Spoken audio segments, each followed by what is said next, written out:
अवघाची संसार सुखाचा करीन, आनंदे भरीन तिन्ही लोक, आणि मग जाईन गे माये तया पंढरपुरा भेटेन माहेरा आपुलिया. सगळा संसार आनंदाचा करेन, आनंदाचे आवारू मांडू जगा या न्यायानी. संतांचं प्राकट्यच या करताय मंडळी.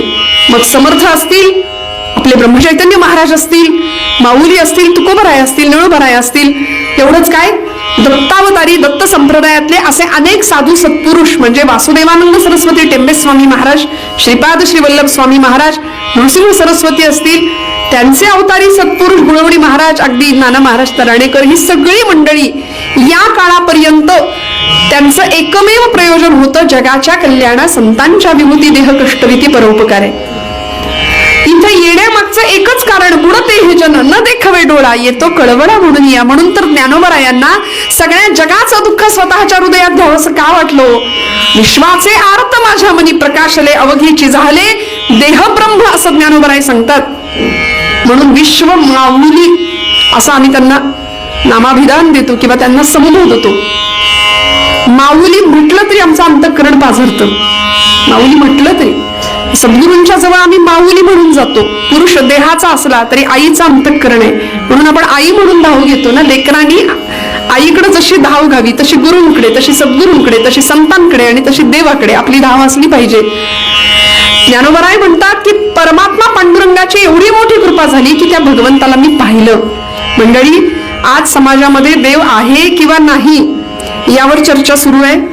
देव नाही म्हणणाऱ्यांचा एक गट आहे, देव आहे म्हणणाऱ्यांचा एक गट आहे. देव आहे म्हणणाऱ्यांना सुद्धा काहींना देव कळलाय, काहींना देव मिळालाय, काहींना कळालाय पण मिळाला नाही, काहींना मिळालाय पण कळाला नाही, काहींना मिळालाही नाही कळालाही नाही. कळलं का? इतका गोंधळ झालाय. म्हणून मग कुणी उपासना पद्धतीमध्ये होणारे सगळे भेद आम्ही किती जवळ केले बघा. कुणी बैठकीला जातं, कुणी स्वाध्याय परिवार, कुणी सनातन, कुणी सत्संग, कुणी इस्कॉन संप्रदाय, आपल्या महाराजांची नामसाधना, प्रत्येकाने आपापले मार्ग निवडलेले आहेत. पण सगळे मार्ग एका ठिकाणी जाणार आहेत याचा विसर पडल्यामुळे हिंदू धर्मामध्ये आता पंथांमधील संप्रदायामध्ये भेद व्हायला लागले. म्हणून सगळ्यांचं लक्ष भगवा हटाव याकडे लागलं. हे भगवा हटावचे नारे आपण ऐकतो ना. मला असं कधी कधी वाटतं की भगवा हटाव मग बोला, पूर्व दिशेला, पूर्व क्षितिजावर रोज सकाळी भगवा उगवतो, सगळी दिशा भगवी होते, आधी तो भगवा हटवून दाखवा, मग बाकीच्या भगवा हटवण्याच्या गोष्टी करता येतील. कारण धर्म आमच्या नसानसात आहे, आमच्या रक्तात आहे. त्याग आम्हाला आमच्या धर्माने, आमच्या पूर्वसुरींनी शिकवला, आमच्या संतांनी शिकवला. भोगाची संस्कृती नाहीच आहे आमची. त्यामुळे ज्ञानोबराय खूप कमी आयुष्यामध्ये सुद्धा जगाला इतकं देणं देऊन गेले, इतकं देणं, म्हणजे अमृतानुभवापासून ते अगदी ज्ञानेश्वरी असू दे, चांगदेव पासष्टी असू दे, अनेक अभंग असू दे, विरहिण्या असू दे, समर्थ रामदास स्वामी, आत्मारामापासून ते दासबोध असू दे, मनोबोध असू दे, सवाया असू दे, असंख्य प्रकारची समर्थांची काव्य असू देत, मनोबोध असू दे, या सगळ्याच माध्यमातून संतांनी आमचं मन, मनगट आणि मेंदू या तीन गोष्टी बळकट करण्याचा वारंवार प्रयत्न केला. कारण मनुष्य प्राणी जन्माला आल्यानंतर जीवाचं शिवाचं आपलं असलेलं नातं विसरून जातो.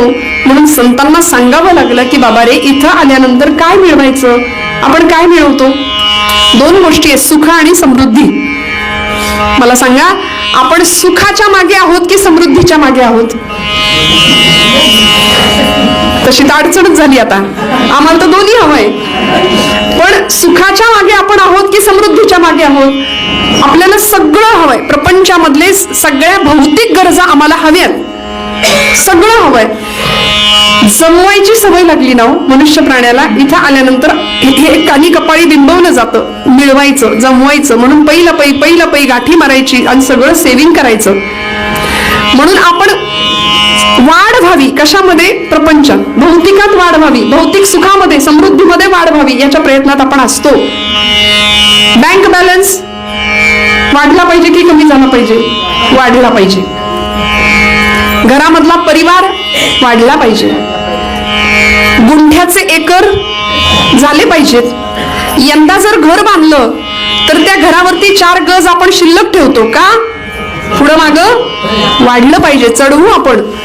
म्हणून वाढीकडे लक्ष आहे. पण आपण असं कधी म्हणू का की आज माझी एवढी नामसाधना झाली, उद्या जरा जास्त झाली पाहिजे, याच्यामध्ये वाढ व्हावी, असं थोडं कमी वाटतं. म्हणून नेमकं काय वाढलं पाहिजे संतांना माहिती होतं. म्हणून त्या देवाला प्राप्त करण्याकरता किंवा देवाला प्राप्त करण्याकरता आम्ही सगळे धडपडतो की नाही. मुळात देव ही प्राप्त करण्याची गोष्ट नाहीये. देव मुळात प्राप्तच आहे आपल्याला. दिव नावाचा धातू आहे देव शब्दामध्ये. दिव म्हणजे प्रकाश. जो प्रकाश स्वरूप आहे तो भगवंत आहे. मग त्याला कुणी राम म्हणतं, त्याला विठ्ठल म्हणतं, गणपती म्हणतं, मूर्तीमध्ये आपण त्याला पाहतो. पण निर्विकार असलेला भगवंत तुमच्या माझ्या करता सगुण रूपामध्ये आला, साकार झाला. वास्तविक तो एकटाच होता, त्याला कर्मच नव्हतं. एकोहम बहुश्याम हे वेदवचन आपल्याला माहितीये. निळोबराय तुकोबरायांचे शिष्य त्यांनी एक गवळण लिहिली. ते म्हणाले तो एकटा होता म्हणून त्यांनी आपल्या मायेचा आधार घेतला आणि त्यांनी सृष्टीची निर्मिती केली. आणि काय काय निर्माण झालं. एकला न कंठेची म्हणून या येणे, एकले न कंठेची म्हणून या येणे, केली निर्माणे वो 14 भुवने, केली निर्माणे वो 14 भुवने, गगन मेघ सूर्य चंद्र तारांगणे. काय काय निर्माण केलं. गगन मेघ सूर्य चंद्र तारांगणे, पंचही महाभूते भौतिके भिन्ने भिन्ने वो, पंचही महाभूते भौतिके भिन्ने भिन्ने वो, ऐसा लाघविया माया सूत्रधारी, ऐसा लाघविया माया सूत्रधारी, ऐसा. त्याला माया सूत्रधार असं म्हटलंय. तो मायेचा सूत्रधार आहे. काय निर्माण केलं. ज्याची या नाभी कमळी जन्म चतुरानना, ज्याच्या नाभीत ना आले चतुरानन आणि ज्यांनी सृष्टी निर्माण केली तो केवढा मोठा असेल. ज्याची या नाभी कमळी जन्म चतुरानना, ज्याची या महातेज तेज हुताशना, ज्याची या प्रकाश प्रकाश रवी किरणा हो, येण्याची पढवुनी वेद केला शहाणावो, येण्याची पढवुनी वेद केला शहाणावो, ऐसा लाघविया माया सूत्रधारी, ऐसा लाघविया माया सूत्रधारी.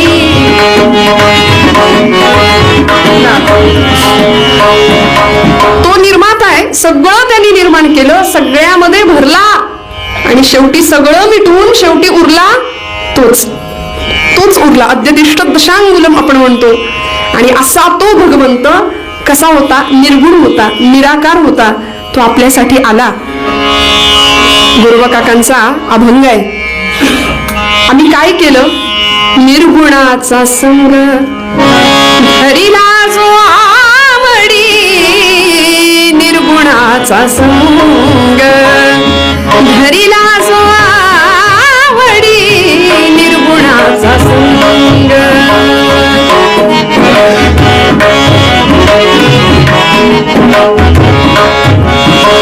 धरिला जो आवडी, तेरे केले बेशोधडी, आपण यासी माय बापा, निर्गुणाचा संग, निर्गुणाचा संग, निर्गुणाचा संग. निर्गुणाचा संग केला तर त्या निर्गुण परमात्म्याला प्राप्त करणं कठीण आहे. म्हणून या अनुभवापासून गोरोबा काका पुढे पुढे पुढे येत गेले. आणि काय अनुभव मिळाला. निर्गुणाचे भेटी आलो सगुणा संगे. निर्गुण मिळवणं कठीण आहे म्हणून सगुणाचा आधार घेतला. समर्थ रामदास स्वामी सुद्धा हेच म्हणतात. सगुणाचे आधारे निर्गुण पाविजे निर्धारे. म्हणून निर्गुण उपासना सगळ्यांना नाही जमत. म्हणून तर आपल्याला मूर्ती पूजा किंवा सगुण उपासना दिली की देवाला आधी इथं पहा, इथं बघा आणि मग निर्गुणाची उपासना. म्हणून आपल्याला साधं सोपं प्रापंचिकाला फार अवघड नाही. समर्थांनी तर महाराजांनी तर काय सांगितलं. ज्या सगुण पूजेमध्ये महाराजांच्यासाठी प्रत्यक्ष प्रभू रामचंद्र रडतात. ती सगुण पूजा काय उच्च पराकोटीची असेल. ज्या सगुण पूजेमध्ये सगळे उपचार महाराजांकडून रामराय करून घेतात आणि ज्यावेळी गोंदवले सोडून महाराज जायला निघतात त्यावेळी प्रभू रडतात. काय असेल सगुण पूजा. मग या सगुणाचा आधार घेतला आणि आम्ही निर्गुणाला प्राप्त केलं. संतांनी आम्हाला सगुण पूजेतून निर्गुणाकडे जायला शिकवलं. ज्ञानोबराय म्हणतात की मी त्या निर्गुणाला प्राप्त केलं, मी त्या निर्गुणाला प्राप्त केलं, मी त्याला पाहिलं, मी त्याला ओळखलं. आणि तो कसा आहे सांगू का. या अभंगामध्ये प्रथम चरणात माऊली सांगतात कसा आहे भगवंत. सत्य ज्ञानानंद गगनाचे प्रावरण नाही रूप वर्ण गुण जेथे. तो भगवंत कसा आहे. सत्य ज्ञानानंद गगनाचे प्रावरण नाही रूप वर्ण गुण जेथ. देवाचं स्वरूप सांगितलंय ज्ञानोबरायांनी. ज्याला रूप नाहीये म्हणजे रूपातीत आहे, गुणातीत आहे आणि वर्ण नाही, काहीच नाही. नाही रूप गुण वर्ण जेथे तो भगवंत मी पाहिला. तो मला कसा दिसला. सत्य ज्ञानानंद गगनाचे प्रावरण. ज्यांनी सगळ्या जगावर पांघरुण घातलं, प्रावरण पांघरुण घातलं. गगना इतका विशाल आहे म्हणून तुका म्हणे व्यापक नभा होय अणुचाही गाभा असं म्हटलंय की तो नभा इतका म्हणजे आकाश इतका विशाल आहे. हत्ती होऊन हत्तीच्या देहात राहतो, मुंगी होऊन मुंगीच्या देहात राहतो. इतका विशाल असलेला भगवंत विश्वरूप दर्शन योगामध्ये अर्जुनाला दर्शन दिलं ना हो. अनंत रूपो दरवक्त नेत्रम पश्यामि त्वां सर्वतोऽनंत रूपम नान्तं न मध्यं न पुनस्तवादि पश्यामि विश्वेश्वर विश्वरूपम. ज्याला आदी नाही, मध्य नाही आणि अंत नाही असा तो विराट भगवंत पाहिला. मग तो कसा आहे. ज्ञानोबराय सांगतात तो निर्गुण निराकार आहे आणि तो मला कसा भासला. सत्य पहिलं विशेषण वापरलं. सत्य देव सत्य स्वरूप आहे. जिथं सत्य आहे तिथं भगवंत आहे. म्हणून माऊली त्याचं वर्णन करत असताना त्याच्या स्वरूपाचं वर्णन करतात. मंडळी श्रीमद भागवत ग्रंथाच्या मंगलाचरणामध्ये देवाचं स्वरूप सांगितलंय, देवाचं सामर्थ्य सांगितलंय आणि देवाचा स्वभाव सांगितलाय. त्याचं स्वरूप कसं आहे. सच्चिदानंद रूपाय विश्वोत्पत्त्यादि हेतवे तापत्रय विनाशाय श्रीकृष्णाय वयं नमः. गोपाल कृष्ण भगवान की. सच्चिद आनंद स्वरूप सांगितलं. तो सत्य स्वरूप आहे, चित स्वरूप आहे, आनंद स्वरूप आहे. पहिल्या ओळीमध्ये स्वरूप सांगितलं. सच्चिदानंद रूपाय विश्वोत्पत्त्यादि हेतवे हे त्याचं सामर्थ्य सांगितलं. स्वरूप, सामर्थ्य आणि स्वभाव. जगाच्या उत्पत्तीला, स्थितीला आणि लयाला कारण असलेला तो सामर्थ्य संपन्न परमात्मा. आणि त्याचा स्वभाव कसा आहे. तापत्रय विनाशाय. तो त्रिविध ताप हरण करणार आहे. त्यामुळे अशा भगवंताला ज्ञानोबराय म्हणतात मी पाहिलं. तो कसा आहे. सत्य, सत्य स्वरूप आहे. त्याचं दुसरं स्वरूप ज्ञानोबराय सांगतात ज्ञानानंद. तो ज्ञान स्वरूप आहे. मग ज्ञान कुठलं. फिजिक्स, केमिस्ट्री, भौतिकशास्त्र, बायोलॉजी, झुलॉजी नाही. ते तर आहेच आहे भौतिकातलं, पण ज्याला आत्मस्वरूपाचं ज्ञान आहे. म्हणून भगवंताच्या षडगुण ऐश्वर्यामध्ये ज्ञान हे पहिलं ऐश्वर्य माऊली सांगतात. तो गुणाधीश आहे ना. आईका ज्ञान वैराग्य ऐश्वर्य यशश्री औदार्य हे साही गुणवर्य वसती जेथ. ज्ञान, वैराग्य, ऐश्वर्य, यशश्री आणि औदार्य हे 6 गुण ज्याच्या ठिकाणी आहेत असा भगवंत. त्याच्यातला ज्ञान हा पहिला गुण ज्ञानोबराय सांगतात आणि तो ज्ञान संपन्न आहे. सत्य ज्ञानानंद म्हणजे आनंद स्वरूप आहे. आनंद हे परमात्म्याचं स्वरूप लक्षण आहे मंडळी. म्हणजे आम्ही सुखाच्या मागे लागतो आणि आनंद स्वरूप परमात्मा लांब राहतो. त्यामुळे सुख मिळत नाही, सुखाचा भास असतो. त्यामुळे ते चिरंतन न टिकणारं सुख पाठोपाठ दुःखाला घेऊन येतं. त्यांना आपण म्हणतो प्रपंच दुःखमय, संसार दुःखमय. आपण संसाराला धरलंय की संसाराने आपल्याला धरलंय. उलट झालंय, आपणच संसाराला धरलंय. मग सोडायची गरज आहे. सोडलं तर सुटेल पण सुटत नाही. म्हणून तर दुःखाने हा जीव इतका त्रस्त झाला, व्यापून गेला आणि ज्ञानोबर आहे खऱ्या सुखाचा आणि खऱ्या आनंदाचा राजमार्ग सांगतात की मी त्याला पाहिलं सत्य ज्ञानानंद, तो आनंद स्वरूप आहे. गगनाचे प्रावरण नाही रूप वर्ण गुण जेथे, आणि तो हा रे श्रीहरी पाहिला डोळे भरी. तुम्ही ज्याला निराकार निर्गुण म्हणताना तो मी डोळ्यांनी पाहिला ज्ञानोबराय सांगतात. ब्रह्मचैतन्य कुंदवलेकर महाराजांनी रामाला स्वतःच्या डोळ्यांनी पाहिलं. ज्ञानोबारायांनी पांडुरंग परमात्मा आपल्या उपास्य देवताला डोळ्यांनी पाहिलं. नामदेवराय तर त्याच्याशी बोलायचे, भांडायचे, खेळायचे, जेवायचे, एकत्र त्यांच्या कीर्तनात देव नाचायचे. जनाबाईंनी त्या असा परमार्थ केला, म्हणजे जनाबाई स्त्री संत होत्या पण पुरुषार्थ असा गाजवला की देवळातला देव स्वयंपाकघरात आणला, जात्यावर दळण दळायला लावलं, देवाला पाहिला डोळ्यांनी. मग आम्हाला का दिसत नाही हो? आम्हाला का दिसत नाही? कारण देवानी आमच्या घरी यावं असं आपल्याला वाटतच नाही.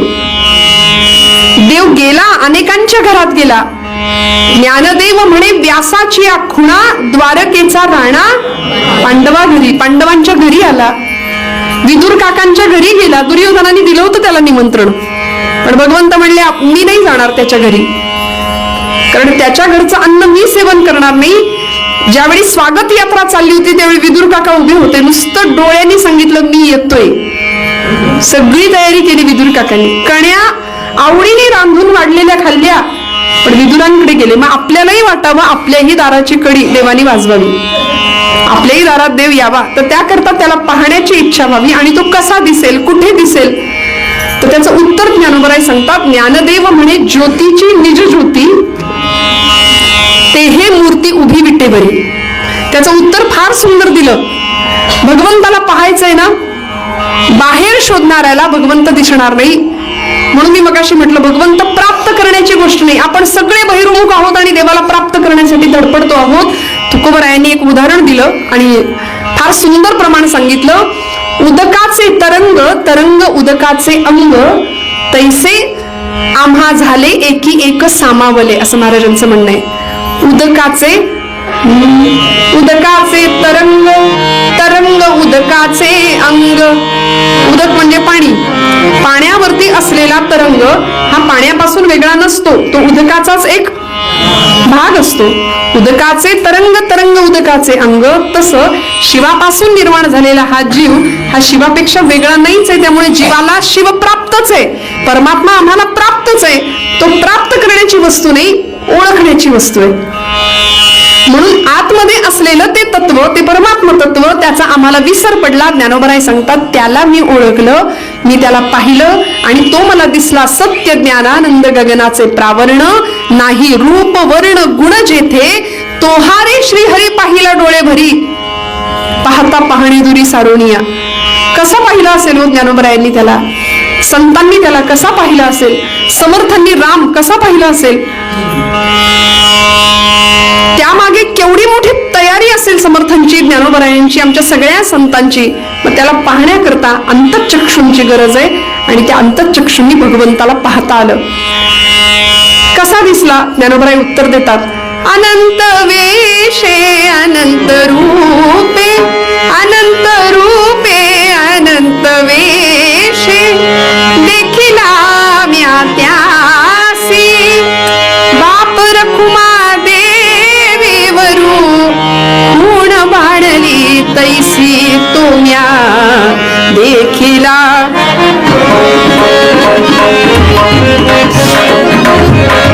तुम्या देखिला साजणी, तुम्या देखिला साजणी, योगिया दुर्लभ, योगिया दुर्लभ, तुम्या देखिला साजणी, तुम्या.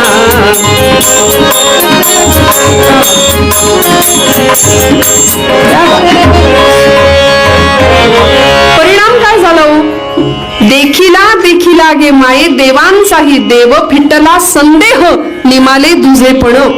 द्वैत संपलं, संदेहाच्या गाठी सुटल्या आणि मी त्याला पाहू शकलो. डोळे भरून त्याला पाहता आलं. त्याला पाहता येतं का? म्हणून माऊलीने शब्द वापरलाय, तो हा विठ्ठल बरबा, तो हा माधव बरबा. तो आणि हा ही दोन मराठीतली सर्वनाम आहेत. मराठी भाषेच्या व्याकरण नियमानुसार दोन सर्वनाम एकत्र येत नाहीत, पण ज्ञानोबरायांनी आणली.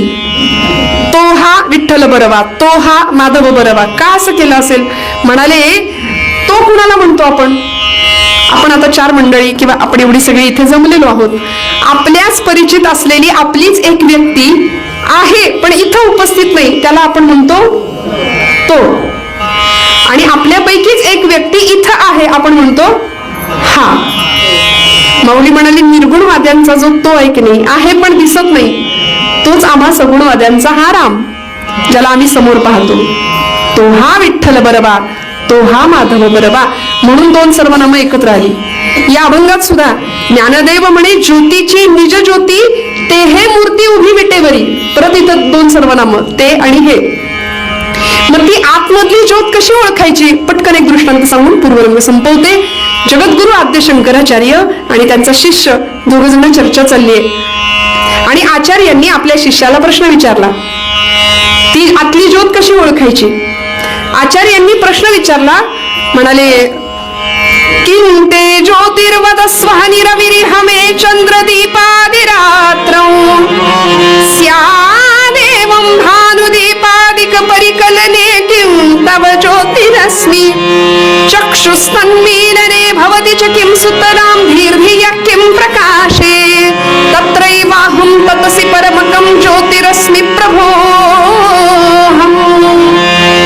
म्हणाले किंते ज्योतिहि. आचार्यांनी त्या आपल्या शिष्याला प्रश्न विचारला, किंते ज्योतिहि. केवढं मोठं शास्त्र, केवढी मोठी विद्वत्ता या भूमीने, या मातीने पाहिली मंडळी. मला सांगायला अत्यंत आनंद वाटतो की अहिल्यानगरचा एक मुलगा आज केवढ्या मोठ्या पदावर विराजमान होऊन आज सगळ्या जगाला ललामभूत ठरेल असा आदर्श. आणि हे चमत्कार फक्त या देवभूमीतच घडू शकतात. ही देवभूमी आहे. त्यामुळे मला असं वाटतं इथं राहून देव नाही म्हणणाऱ्यांनी इथं न राहिलेलं बरोबर. ही देवभूमी आहे, कर्तव्य दक्ष भूमी, सीता रघुत्तमाची, रामायणे घडावी येथे पराक्रमाची, शिर उंच उंच व्हावे हिमवंत पर्वतांचे, आचंद्र सूर्य नांदो स्वातंत्र्य भारताचे. इतका मोठा आनंद आणि इतकी अध्यात्माची श्रीमंती, ज्या भूमीचं काळीज आहे अध्यात्म, अशी आपली भूमी आहे. त्यामुळे इथे आचार्यांसारखी माणसं, काय सुंदर आपला परंपरा आणि आपली परंपरा पुढच्या पिढीकडे हस्तांतरित केली. पहा ना, त्या शिष्याला आचार्यांनी विचारलं किंते ज्योतिहि. म्हणाले सगळं जग किंते ज्योती, कशामुळे प्रकाशमान आहे सांग. हे सगळं जग दिसतंय आपल्याला डोळ्यांनी, प्रकाशमान आहे, ते कशामुळे, कुणामुळे? तर त्यांनी उत्तर दिलं किंते ज्योतिहि अहनि रविहि. त्यांनी उत्तर दिलं अहनि म्हणजे दिवसा, दिवसा सूर्यामुळे आणि रात्री चंद्रदीपादिरात्र. दिवसा रात्री चंद्रामुळे. सूर्य आणि चंद्रामुळे ही सगळी सृष्टी किंवा हे सगळं जग प्रकाशमान आहे. उत्तर मिळालं. आचार्य म्हणाले स्यादेवं भानुदीपादिक परिकलने किं तव ज्योतिरस्मि. ठीक आहे म्हणाले, उत्तर बरोबर आहे, पण हा सूर्य आहे, हा चंद्र आहे, किंवा हे झाड आहे, हा मनुष्य आहे, हा प्राणी आहे, हे तुला कशामुळे कळालं? सगळं जग प्रकाशमान आहे सूर्यामुळे, चंद्रामुळे, पण चंद्र सूर्य प्रकाशमान कुणामुळे आहेत? तुला ते कसं कळालं? याला सूर्य म्हणायचं, याला चंद्र म्हणायचं? तर त्यांनी उत्तर दिलं चक्षुस्तन्मीलने भवति च किं सुतरां धीर्धिया किं प्रकाशे. त्यांनी उत्तर दिलं चक्षुः, माझे डोळे, माझ्या डोळ्यांनी मला कळालं हा सूर्य आहे, हा चंद्र आहे, ही रामाची मूर्ती आहे, ही पांडुरंगाची मूर्ती आहे, याला गणपती बाप्पा म्हणतात, हे माझ्या डोळ्यांनी मला सांगितलं. आचार्य म्हणाले बरोबर. मग चक्षुस्तन्मीलने, डोळ्यांचा प्रकाशक कोण आहे? भवति च किं सुतरां. तो म्हणाला, उत्तर दिलं धीहि. धी म्हणजे बुद्धी. माझ्या डोळ्यांना ही वस्तू अमुक अमुक आहे असं सांगणारी कोण आहे? माझी बुद्धी. बुद्धी सांगते म्हणून मला कळतं हे घड्याळ आहे. मग डोळ्यांचा प्रकाशक कोण? माझी बुद्धी. म्हणजे सूर्यचंद्र, जगाचा प्रकाशक सूर्यचंद्र, सूर्यचंद्रांचे प्रकाशक माझे डोळे, डोळ्यांचा प्रकाशक माझी बुद्धी. आणि मग आचार्य म्हणतात बरोबर, आता मला सांग धीर धिया किं प्रकाशे. तुझ्या बुद्धीला हे कुणामुळे कळतंय की अमुक अमुक याला याला हे हे म्हणायचं? बुद्धीचा प्रकाशक कोण? तो थकला, म्हणाला आचार्य अहो मीच नाही का? तत्रैवाहम तत्रैव अहम मीच ततसी परमकम ज्योतिरस्मि प्रभोहम. तो मीच नाही का? मग तो मी म्हणजे नेमका कोण? तर त्याचं उत्तर वेदांताच्या भाषेत मोठा शब्द वापरला, कूटस्थ चैतन्य. त्यालाच समर्थ आमचे आत्माराम म्हणतात. त्यालाच माऊली या अभंगामध्ये ज्योतीची निज ज्योती म्हणतात. आतमधली जी चैतन्य शक्ती आहे, आतमधला जो प्रकाश आहे तो मी, आपण त्याला मी नाव दिलं. मी देहाच्या पलीकडे असलेला किंवा देहापेक्षा वेगळा असलेला मी, तो मीच आहे असं त्याला कळलं. आणि त्या मीचा शोध घेता आला की आम्हाला देव सापडला. मग देव कुठेही नाही मिळणार, देव आमच्या आतमध्ये आम्हाला आधी शोधावा लागेल की जो नाम साधनेतून आम्हाला प्राप्त होऊ शकतो. कुठल्याही साधन, अवघड साधनांपेक्षा अहो माऊलींनी सुद्धा स्वतः या अवस्थेला, योगियांचे राजे होते, ते राणा होता, पण ज्ञानदेव म्हणे ज्योतीची निज ज्योती तिहे उभी मूर्ती विटेवरी. हा अनुभव माऊलींना घेण्याकरता योगाचा आधार घ्यावा लागला, योग साधना करावी लागली. पण आम्हाला मात्र साधं सोपं दिलं, हरिमुखे म्हणा हरिमुखे म्हणा पुण्याची गणना पूर्ण करी. साधं दिलं. या नाम मार्गातून सुद्धा आपण अंतरंगातली ती जी चैतन्याची अनुभूती ती घेऊ शकतो. आणि ती अनुभूती आमच्या अनेक संतांनी घेतली. कशी घेतली? उत्तरंगात बघूया. भगवंताचं स्वरूप ज्ञानोबराय आम्हाला सांगतात. रे रे ग ग म प म ग रे ग म रे सा. सत्य ज्ञानानंद गगनाचे प्रावरण. सत्य ज्ञानानंद गगनाचे प्रावरण. सत्य ज्ञानानंद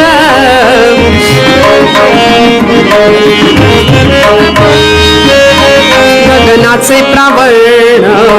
सत्य ज्ञानानंद गगनाचे प्रावरण. सत्य ज्ञानानंद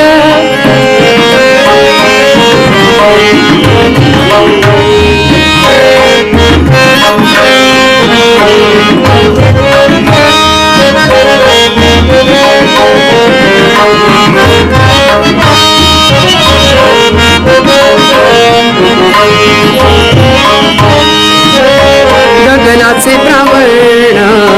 नाही रूप वर्ण गुण जेथे.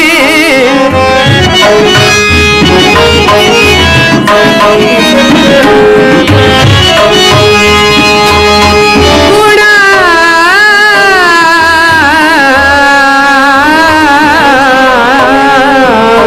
सारे रे गगमना पदा मरे सा.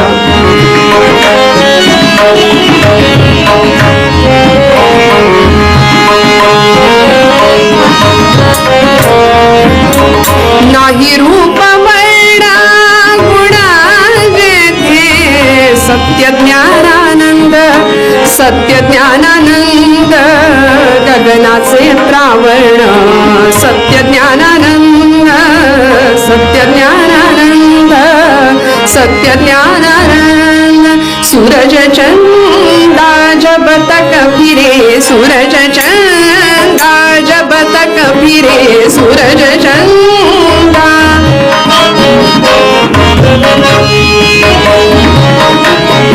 सूरज चंदा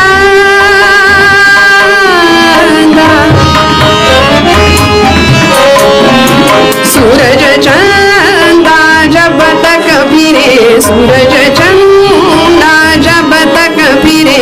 सबन तोरे नाम सुमिरन करे. सूरज चंदा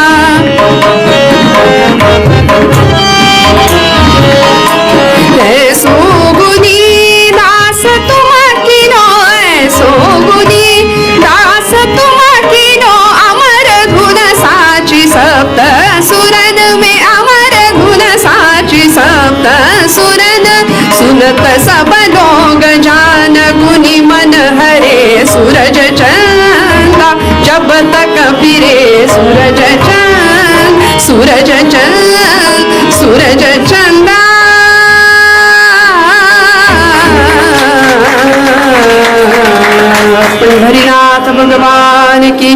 अवधूत चिंतन श्री गुरुदेव.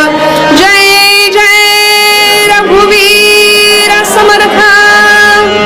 कथेच्या नियमानुसार थोडा वेळ हरिनामाचा गजर, हाताने टाळी, मुखाने गोड आवाजामध्ये नाम, सगळ्यांचा आवाज उद्या खणखणीत नाम. श्रीराम जय राम जय जय राम. श्रीराम श्रीराम जय राम जय जय राम. बोला बोला आवाज उद्या. श्रीराम जय राम जय जय राम. श्रीराम जय राम जय जय राम. सगळ्यांचा आवाज उद्या बोल. श्रीराम जय राम जय जय राम. श्रीराम जय राम जय जय राम. श्रीराम जय राम जय जय राम. श्रीराम जय राम जय जय राम. श्रीराम जय राम जय जय राम. श्रीराम जय राम जय जय राम. श्रीराम जय राम जय जय राम. श्रीराम जय राम जय जय राम. श्रीराम जय राम जय जय राम.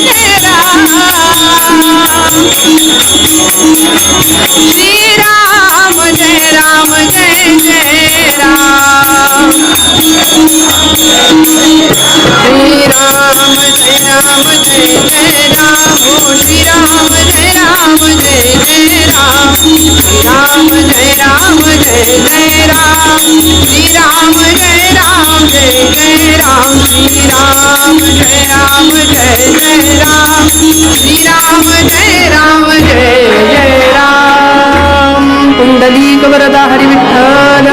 श्री ज्ञानदेव राजाधिराज प्रभु रामचंद्र महाराज की. सद्गुरुनाथ महाराज की जय.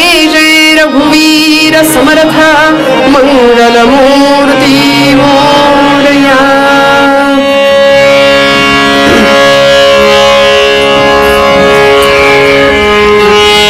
परमेश्वराला हृदयस्थ पाहणं हे भक्तीतलं अत्यंत सुंदर असं साध्य आहे. ज्ञानदेव म्हणे ज्योतीची निज ज्योती, ते हे उभी मूर्ती विटेवरी, ते हे मूर्ती उभी विटेवरी.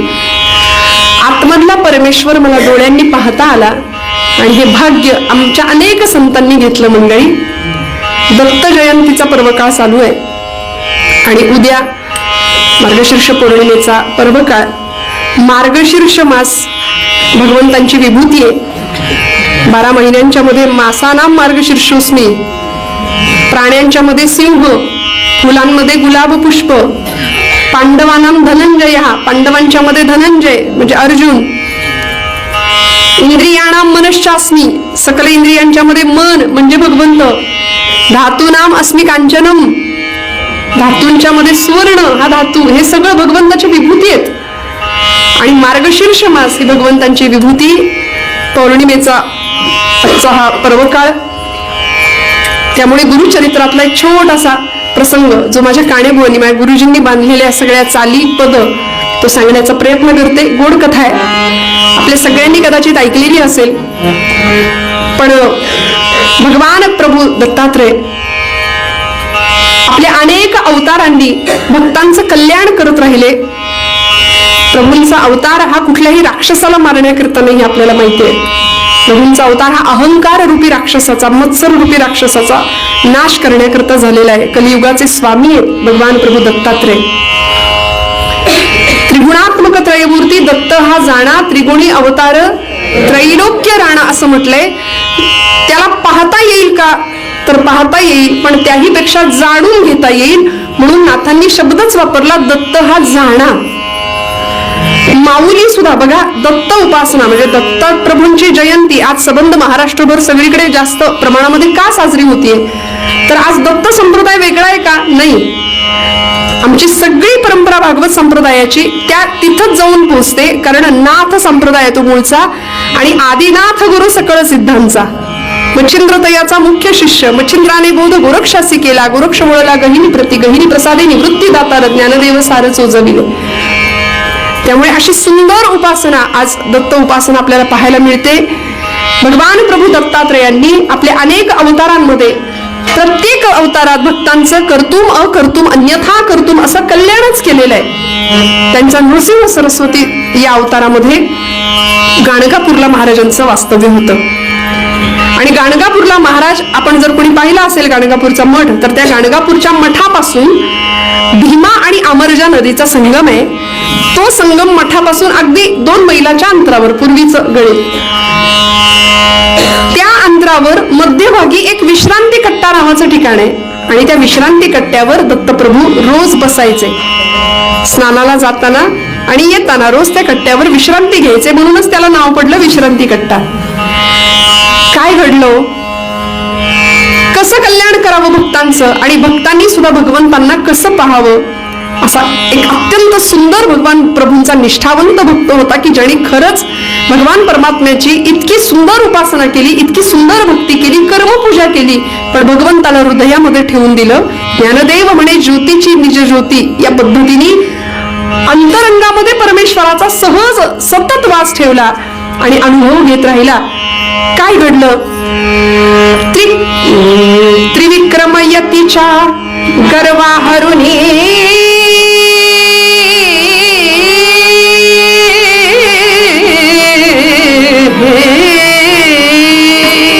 त्रिविक्रम यतीच्या गर्वा हरुनी, त्रिविक्रम यतीच्या गर्वा हरुनी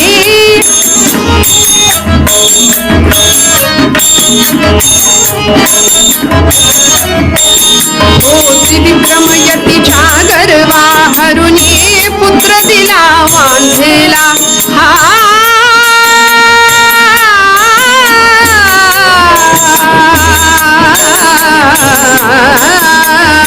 पुत्र दिला वांझेला, पुत्र दिला वांझेला. मृतपती संजीवनासी केले, मृतपती संजीवनासी केले, कृषिकासी वश झाला रामा.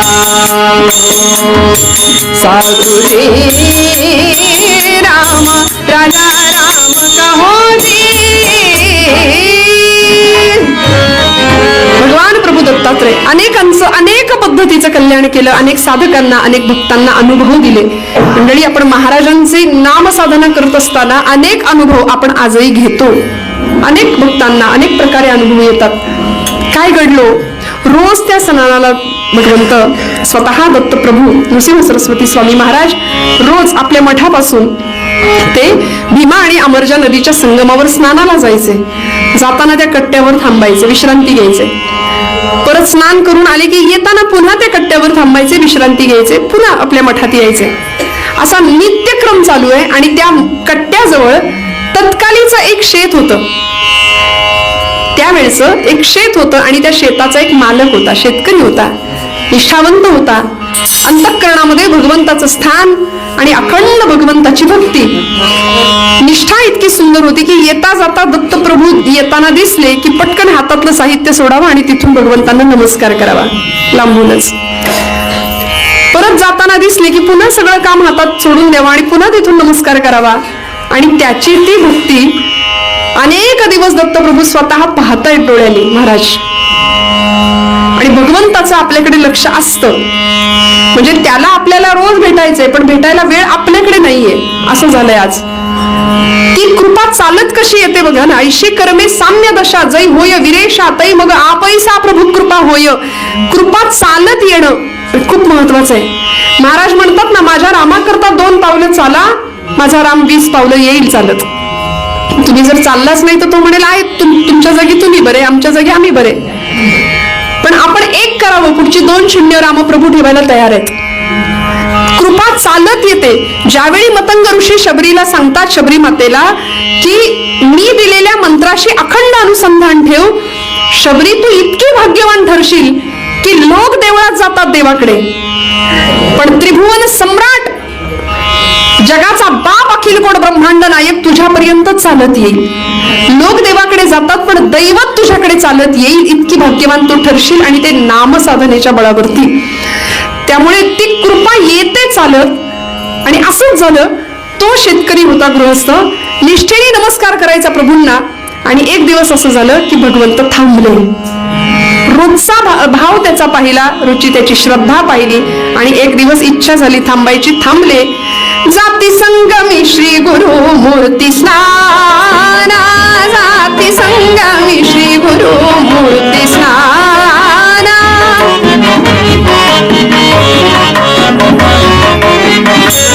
जाती संगमी श्री गुरु मूर्ती स्नाना. मार्गी वंदितो हा, मार्गी वंदितो शेतकरी जाना. मार्गी वंदितो शेतकरी जाना. त्यास पुसते, त्यास पुसते श्री गुरु मूर्ती राणा. त्यास पुसते श्री गुरु मूर्ती राणा. काय इच्छा मनी सांग थोर साना. काय इच्छा मनी सांग थोर साना. काय इच्छा साना. दत्तप्रभू थांबले, स्वामी थांबले आणि त्या शेतकऱ्याला अचानक प्रश्न विचारला, बाबा रे काय हवंय मागून घे. बघा ना, देव समोर उभा आहे आणि देव भक्ताला म्हणतोय माग. पण खरा भक्त असतो ना, त्याला काहीच मागायचं नसतं. आमचं असं आहे की आमची झोळी कायम फटकी आहे, कितीही दिलं तरी आम्हाला पुरत नाही, देव देतच राहिलाय. ऐसा तू समर्थ ब्रह्मांडाचा धनी असं म्हटलंय. तू तो उदारांचा राणा, तो इतकं औदार्य हा त्याचा गुण आहे, तो द्यायलाच बसलाय. तर त्याचं देणं इतकं अनंत असते कमलाकराने, देता किती घेशील दो कराने. भगवंत देतो. पण या प्रसंगामध्ये स्वतः भगवंत उभे राहिलेत आणि त्या शेतकऱ्याला, त्या शेताच्या मालकाला सांगतायत की बाबा रे माग काहीतरी. मंडळी, गुरुचरित्रामध्ये कृषिका जीवन दिधले किंवा कृषिकाशी वश झाला अशा अर्थाची ओवी आहे. एका शेतकऱ्यावर भगवंतांनी गणगापूरमध्ये केलेली कृपा. काय करू शकतो परमेश्वर? स्वतः भगवंत सांगतायत माग आणि भक्त म्हणतोय नको. ही अवस्था भक्ताची, संतांची. आमचं असं नाही. आमचं हेची दान देगा देवा, हे तुकोबा म्हणले, तुझा विसर न व्हावा. आम्ही म्हणतो लाखभर रुपये पगार व्हावा. सध्या तर पॅकेजची भाषा आहे. माफ करा इथं पुढे असेल तर. गुण गायीनं आवडी हेची माझी सर्व जोडी, हे महाराजांनी मागितलं. पण आमचं मागणं थोडं वेगळं राहतं मंडळी. कितीही दिलं तरी आम्हाला कमी पडतं. देणारा तो आहे, द्यायला बसलेला आहे. मला तर असं वाटतं माझ्या समोर जर भगवंत उभा राहिला तर प्रत्येकाचं ठरलेलं आहे ना, काहीतरी हवंय. आसक्त आहेच आहे जीव. मी तर म्हणेन लोकसभेचं, विधानसभेचं एखादं तिकीट मागून घ्यावं. देव असा समोर उभा राहिला तर किती आनंद. आमची यादी संपणार नाही इतकी यादी आहे. पण खरा भक्त काहीही मागत नाही. निष्काम उपासना, निष्काम भक्ती. आम्ही सकाम भक्ती करतो. म्हणून मी बऱ्याचदा एक शब्द वापरते की आम्ही भक्तीच्या प्रांतामध्ये बऱ्याचदा आम्ही खूप लबाड माणसं आहे. कारण देवाकडे आम्ही जातो ते काहीतरी मागण्याकरता जातो. काहीच नको, फक्त नाम करायचंय, फक्त नामसाधना करायची. अशी भक्ती दुर्मिळ आहे मंडळी. स्वतः स्वामी महाराज थांबलेत आणि त्या शेतकऱ्याला विचारतात, बोल तुला काय हवंय. आता तो भांबावून गेला. अचानक आलेला प्रश्न. गुरु थांबतील असं ध्यानीमध्ये नाही. तो निष्ठेने फक्त नमस्कार करायचा आणि अचानक थांबले आणि प्रश्न विचारला, तुला काय हवंय ते मागून घे, मी तुझ्यावर प्रसन्न आहे, जे मागशील ते देईन. मागता आलं असतं. पण तो म्हणाला, महाराज महाराज अहो आम्ही अडाणी माणसं, आम्हाला नाही कळत काय मागायचं असतं.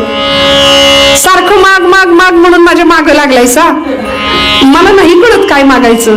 तरी सुद्धा म्हणाले माग, माझ्या इच्छेकरता माग, मी प्रसन्न आहे, माझी इच्छा आहे म्हणून तू माग. मंडळी, देवानी मागे लागावं माग माग माग म्हणून. बरं, हे उदाहरण आहेच आहे. महाराज तुकोबरायांच्या सुद्धा मागे भगवंत लागले होते. काहीतरी मागा, काहीतरी मागा, काहीतरी मागा. महाराज म्हणले, हे बघ तुझे चरण आमच्याकडे गहाण आहेत. गाथेतला अभंग आहे, तुझे चरण गहाण पांडुरंगा, माझ्या वडिलांची निराशी गा देवा तुझी चरण सेवा पांडुरंगा. तुला काय मागू आम्ही, तूच आमच्याकडे येऊन बसलायस तिकडे देऊला, तुला काय देऊ.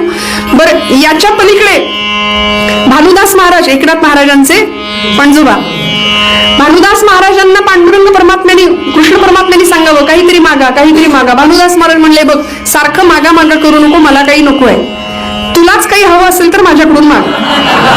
हे भक्त, ही अवस्था. भानुदास महाराज म्हणतात तुला काही हवं असेल तर माझ्याकडून माग, आणि भगवंत यावेळी मागतात.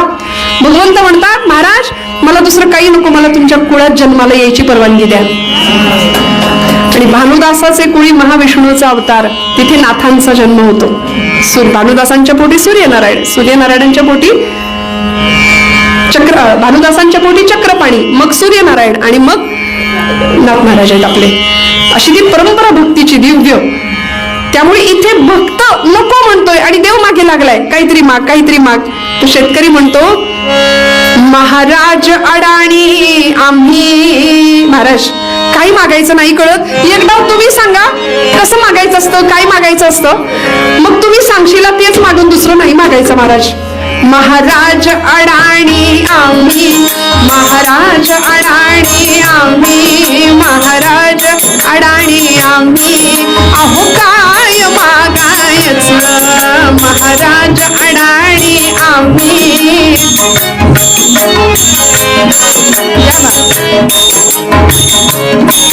अहो काय मागायचं, लई शेत पिकावं हेची एक सांगायचं, लई शेत पिकावं हेची एक सांगायचं.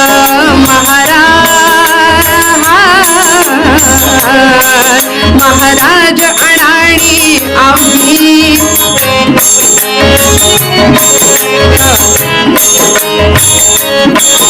जरी पिकले माझे शेत सांगतो वचना, जरी पिकले माझे शेत सांगतो वचना, जरी पिकले माझे शेत सांगतो वचना, देईन अन्न मी देवजना ब्राह्मणा, देईन अन्न मी देवजना ब्राह्मणा. मागण मागण झणी दावुनी दया पुरवायचं, लई शेत पिकावं हेची एक सांगायचं, लई शेत पिकावं हेची एक सांगायचं. महाराज महाराज अडाणी आम्ही, महाराज अडाणी आम्ही.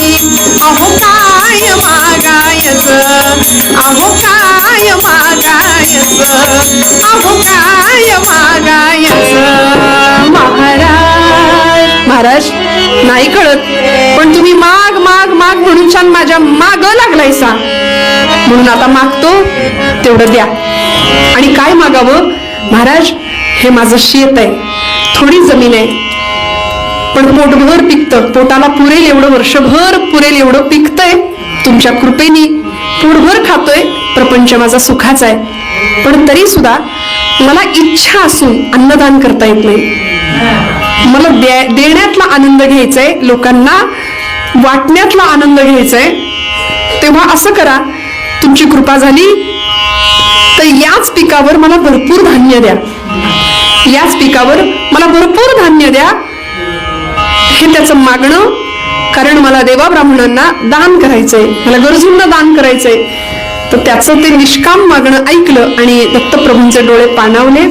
सांगितलं काळजी करू नको, या प्रसंगात तुला भरपूर धान्य देईन. भरपूर मोठा कृपाप्रसाद दिला, पण असं आहे, आधी परीक्षा आहे आणि मग कृपा आहे.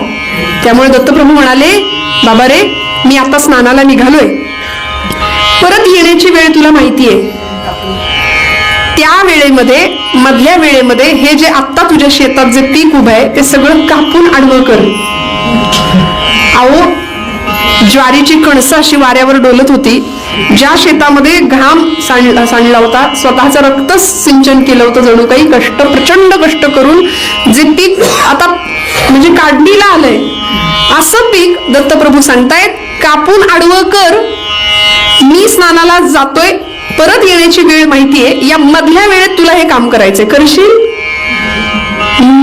हात श्रद्धाळू होता, महाराजांवर निस्सीम श्रद्धा होती. सांगितलं, स्वामी महाराज करतो, तुमच्या आज्ञेचं पालन करणं हे माझं काम आहे.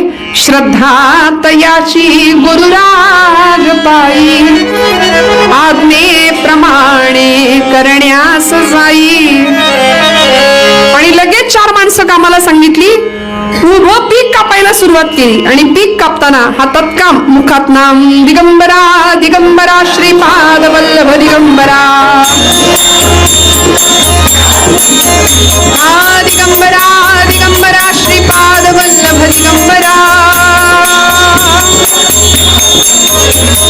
दिगंबरा दिगंबरा श्रीपाद वल्लभ दिगंबरा,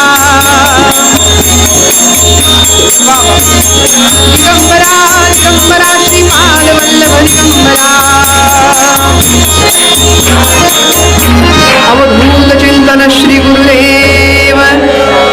पीक कापण्याचं काम चालू आहे, मुखाने नाम सुरू आहे आणि त्याच वेळी भगवान प्रभूंच्या वरती असलेली श्रद्धा, ती श्रद्धा काम करत होती. श्रद्धा तयाची गुरुराज पायी, आज्ञेप्रमाणे करण्यास जाई. घरी वार्ता कळाली आणि मग आता शांत बसतील का घरची मंडळी. कांता तयाची उरी हात घेई, कसा गुरु हा सुविचार नाही. सद्गुरुनाथ महाराज. बायको आली ताण ताण ताण करत शेतामध्ये आणि सांगितलं, हो असं उभं पीक कापून कधी कुणाला धान्य मिळतं का? यासने कोण गुरु भेटला या? आणि त्या गुरुच्या नादी लागून माझ्यावर गुरु गुरु करतायत की काय जणू. गुरु नव्हे हा महाभयंकर, गुरु नव्हे हा महाभयंकर, घातक अमुचा जाणा, घातक अमुचा जाणा. ढोंग करुनिया जगा फसविणे, ढोंग करुनिया जगा फसविणे, ऐसा याचा बाणा. रामा साधुजी रामा, राजा राम कहो. त्या पत्नीने डोक्यावर हात मारून घेतला. अहो असं कधी उभं पीक कापून धान्य मिळतं होय कुणाला? पण ऐकायला तयार नाही. त्याची निष्ठा आढळ होती, श्रद्धा भगवंताच्या चरणावर होती. आज्ञेचं पालन करणं हे माझं काम आहे, फळ भगवंताच्या हातात आहे. आणि म्हणून उभं पीक कापायला निघालेल्या शेतकऱ्याला अडवायला सगळे गावकरी, गावचे पाटील, गावचे कुलकर्णी सगळे आले आणि सांगितलं, अरे बाबा हे कुणी तुला सांगितलं असं उभं पीक कापून धान्य मिळतं होय कुणाला? नको रे, बायका पोरांची वर्षभर उपासमार होईल. ऐक. कुणाचंच ऐकलं नाही. पाटलांनी सांगितलं, ऐकणार नसशील तर या वर्षी दुप्पट सारा वसूल करावा, दुप्पट सारा द्यावा लागेल. तो म्हणाला, पाटील दुप्पटच काय, तशी वेळ आली तर 10पट सारा मी देईन. निष्ठा होती, विश्वास होता. मंडळी आमच्या बाबतीत विश्वासच नाहीये, ही पहिली गोष्ट आहे. इथून सुरुवात होते. विश्वास नाही. आम्ही भक्ती करतो, दिवसभर उपास जरी केला तरी संध्याकाळी मनामध्ये विचार येतो. म्हणजे दिवसभर उपास करून चेहरा असा असतो की जणू काही खाल्लंच नाही आम्ही दिवसभर, पण संध्याकाळी असा येतो म्हणजे काय माहिती देव पावतोय की नाही, आहे की नाही, उपास केलाय. विकल्प मनामध्ये अत्यंत आहेत, शंका मनामध्ये अत्यंत आहेत. आणि संशय आत्मा विनश्यती असं म्हटलंय भगवंत सांगतात. संशयी माणूस स्वतःही सुखी होत नाही आणि जगालाही सुख लागू देत नाही. विश्वास होता, निष्ठा होती, अढळ निष्ठा होती. आणि दत्तप्रभूंना सांगितलं, या सगळ्यांना सांगून दिलं की पाटील शेत माझं आहे, पीक माझं आहे, तुम्हासनी कशा पाहिजे चिंता आहे. हे बघा, झालेला मनस्ताप भरपूर होता. शेतकरी ऐकायला तयार नाही म्हणून सगळी मंडळी निघून गेली माघारी. पण आता वेळ जवळ येत चालली होती दत्तगुरु माघारी येण्याची. मधल्या वेळेमध्ये पीक कापून आडवं करायचं होतं, त्यामुळे यांनी अजून 4 गडी कामाला सांगितले आणि जोमाने पीक कापायला सुरुवात केली. दिगंबरा दिगंबरा श्रीपाद वल्लभ दिगंबरा, दिगंबरा दिगंबरा श्रीपाद वल्लभ दिगंबरा, दिगंबरा दिगंबरा श्रीपाद वल्लभ दिगंबरा, दिगंबरा दिगंबरा श्रीपाद वल्लभ दिगंबरा. आणि बघता बघता बघता सगळं पीक कापून आडवं केलं आणि बांधावर उभा राहिला. आणि दत्तप्रभूंची वाट बघत, स्वामी महाराजांची वाट पाहत उभा राहिला. बरं, आता पीक कापायला सांगणं ही पहिली परीक्षा होती.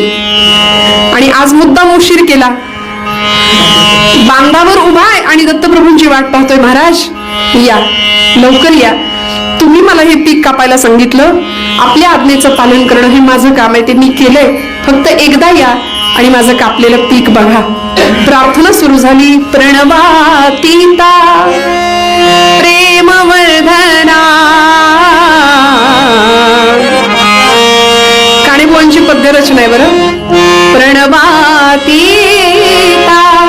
प्रेमवर्धना प्रकाश मूर्ते शरण तुला मी.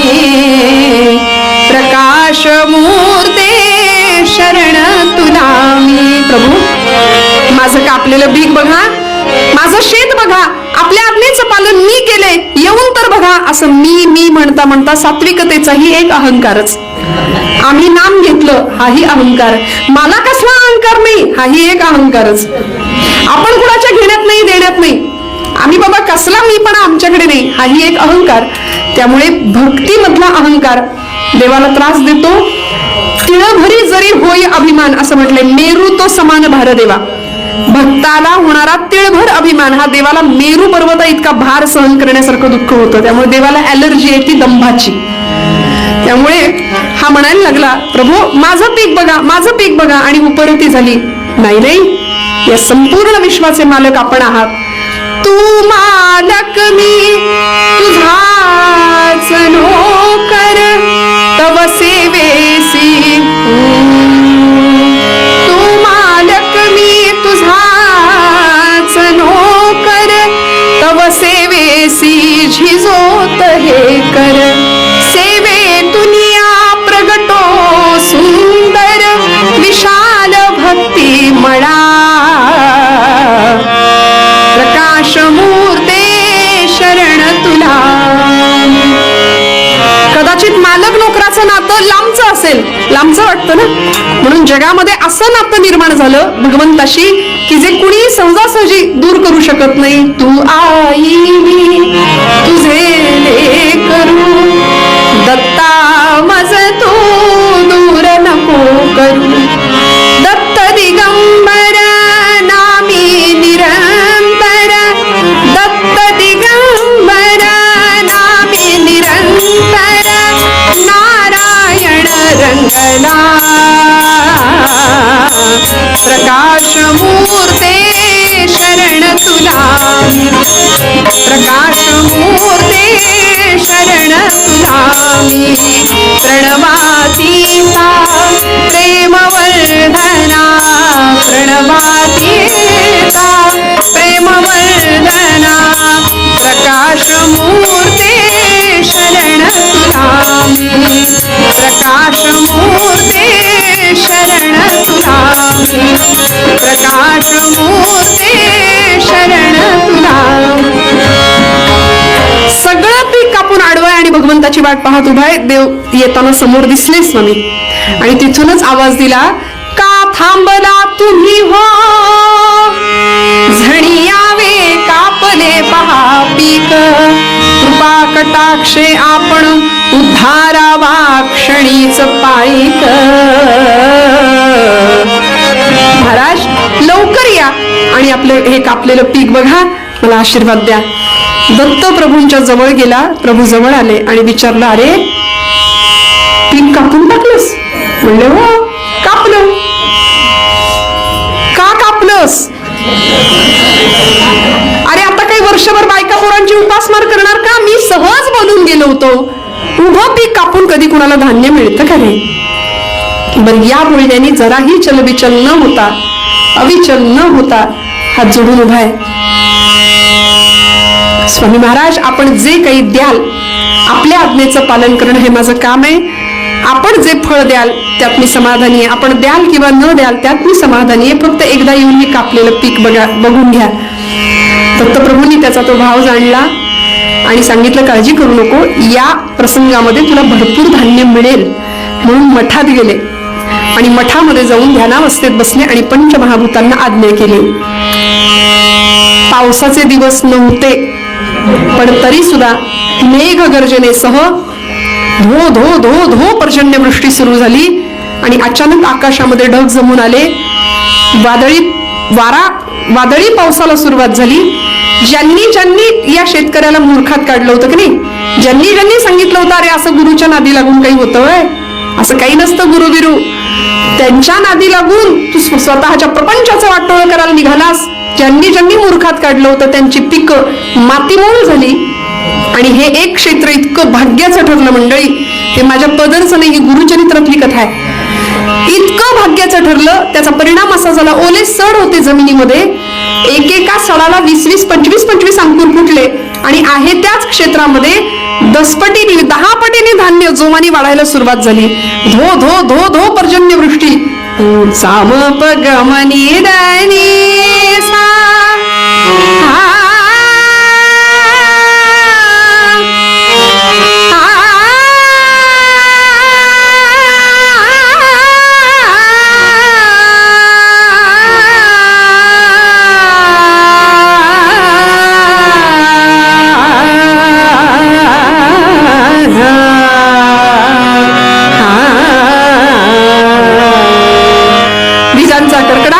ढगांचा गडगडाट. आकाशी घनत दाटले, आकाशी घनत दाटले, आकाशी घनत दाटले, आकाशी घनत दाटले. वर्षत अमृतधारा, वर्षत अमृतधारा, आकाशी घनत दाटले.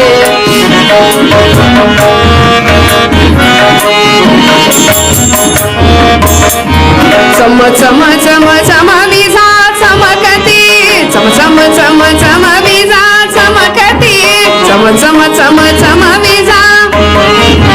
खडखड खड खड मेघ गरजती, घड घड घड घड मेघ गरजती,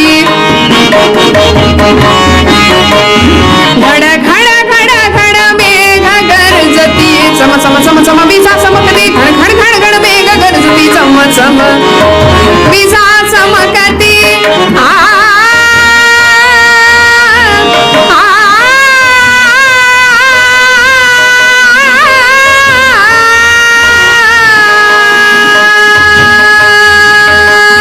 चम चम चम चम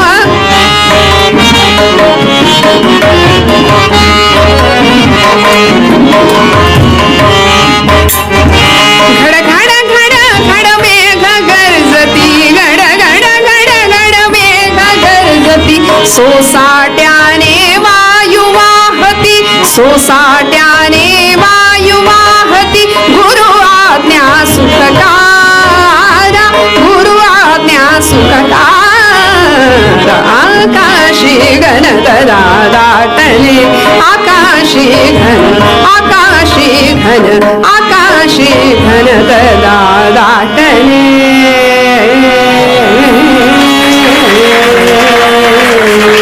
धो धो धो धो पर्जन्यवृष्टी सुरू झाली आणि मठामधून पंचमहाभूतांना केलेली आज्ञा प्रभूंनी. बघता बघता बघता हे पीक किंवा हे क्षेत्र इतकं भाग्याचं ठरलं की जोमानं पीक वाढायला सुरुवात झाली आणि एकेका सडाला 20-20, 25-25 अंकुर फुटून प्रचंड मोठं धान्याची ही रास पडली. कापणी, मळणी, खंडणी सगळी कामं झाली, मोठी रास पडली आणि सगळ्यांना म्हणजे ज्यांची पिकं मातीमोल झाली होती त्यांना वाटून टाकलं. भगवंताचं जे देणं होतं ना, सगळ्यांना देण्यातला आनंद घ्यायचाय, मला लोकांना वाटायचंय, तेव्हा याच पिकावर मला भरपूर धान्य द्या असं मागणं होतं. आणि सगळ्यांना वाटलं, ज्यांना हवं होतं त्या सगळ्या गरजूंना ते धान्य वाटून झालं. तरी शिल्लक राहिलं. पाटलांचा सारा देऊन झाला, गावचा सारा, तरी सुद्धा शिल्लक राहिलं. पाटलांना सांगितलं, पाटील मी म्हटलं होतं तशीच जर वेळ आली तर दसपट सारा तुम्हाला देईल. आणि खरंच माझ्या गरजेपुरतं धान्य, कुटुंबापुरतं धान्य मी ठेवून घेतलं. आता माझ्या गरीबाच्या घरात एवढी मोठी ही धान्याची रास ठेवायला जागा सुद्धा नाहीये, तेव्हा हे धान्य घ्या आणि गावच्या गोदामात सांभाळून ठेवा, गरजूंना वेळेनुसार द्या. भगवंताचं देणं हे असं आहे मंडळी. आता सगळ्यांना प्रभूंची लीला कळाली. पण शेतकऱ्याची पत्नी होती ना, ती खजील झाली हो. वाईट वाटलं की अरे नको असं बोलले. सद्गुरूंना शिव्यांची लाखोली वाहिली आणि म्हणून शेतकऱ्याजवळ आपल्या पतीजवळ आली आणि सांगितलं, पूजेचं साहित्य हातात घेतलं आणि सांगितलं, अहो मठाला चला. कशाला? प्रभूंच्या दर्शनाला, पूजेला. पिके होती सुंदर आली, पिके होती सुंदर आली, परिपर गणे भूमी लोळली, अगणित हानी तला जाहली, गुणनिंदाही फळास आली. नवलपरिया शेती जाहले, पीक शतगुणी तेथ पातले, नवलपरिया शेती जाहले, पीक शतगुणी तेथ पातले, कृषिका डोळा पाणी आले, कृषिका डोळा पाणी आले, कृषिका डोळा पाणी आले, पाहुनी पत्नी वचना बोले, म्हणते जाऊ चला मठाला,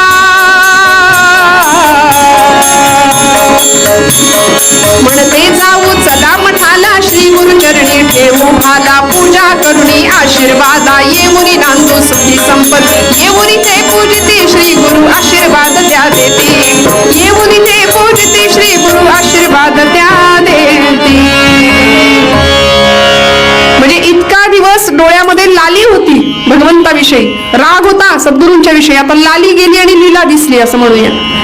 देवाची लीला, देवाचा चमत्कार अनुभवायला मिळणं हे भाग्य आहे. आणि आपल्या पतिदेवांना सांगितलं, म्हणते जाऊ चला मठाला, श्री गुरु चरणी ठेवू भाला. पूजा साहित्य घेतलं, दोघेही मठामध्ये आले, दत्तगुरूंची पूजा झाली आणि ही एका कोपऱ्यात दारामागे अशी उभी आहे. दत्तप्रभूंनी पूजा स्वीकारली, पण तिला बोलावून घेतलं समोर. बाई पुढे या म्हणाले, कारण तिचं मन तिला खात होतं की आपण सद्गुरूंना बोललो. पण महाराजांची कृपा किती मोठी असावी बघा. सद्गुरूंनी सांगितलं, बाई तू कशीही वागली असलीस तरी माझ्या दासाची पत्नी आहेस, त्यामुळे ज्यात माझ्या दासाचं बल तेच तुला लाभलं, काळजी करू नकोस. पूर्ण आशीर्वाद दिला. मंडळी, भगवंताचं देणं हे असं आहे, त्याची कृपा इतकी निस्सीम आहे की देव देतो. आपल्याकडे म्हण आहे,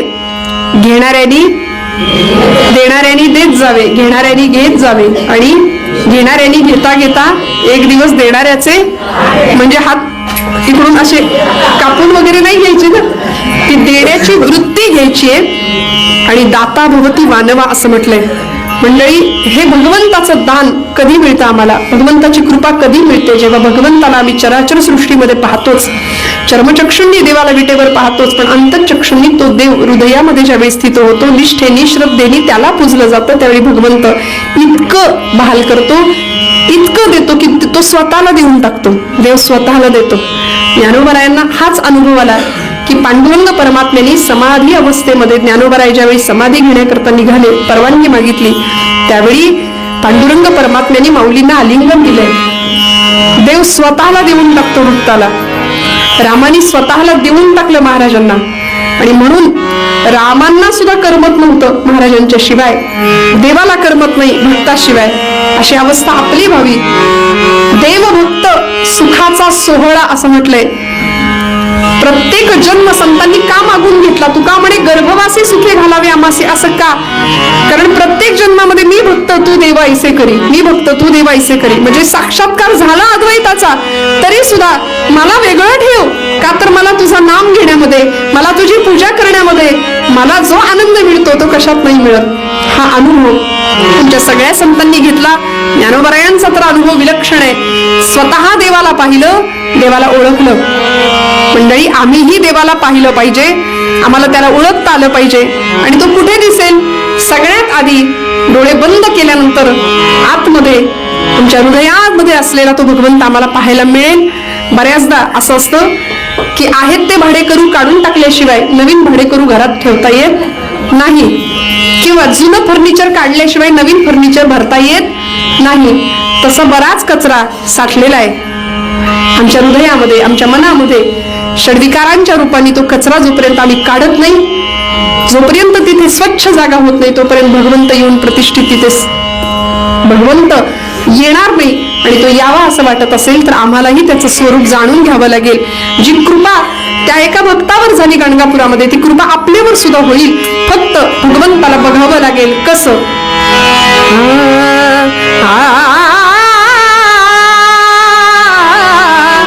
हा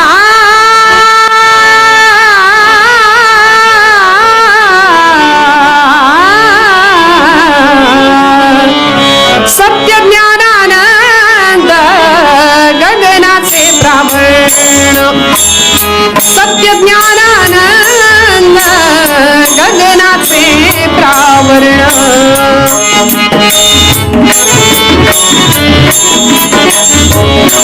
सत्य ज्ञानानंद गगनाचे प्रावरण नाही रूप वर्ण गुण जेथे नाही रूप वर्ण गुण जेथे तो हरी श्री हरी पाहिला डोळे भरी तो हरी श्री हरी पाहिला डोळे भरी तो हरी श्री हरी पाहिला डोळे भरी कुंडलिक वरदा हरी विठ्ठल श्री ज्ञानदेव पंढरीनाथ भगवान की राजाधिराज प्रभु रामचंद्र महाराज की जय सद्गुरु श्री ब्रह्म चैतन्य महाराज की जय जय रघुवीर समर्थ तेजदान दे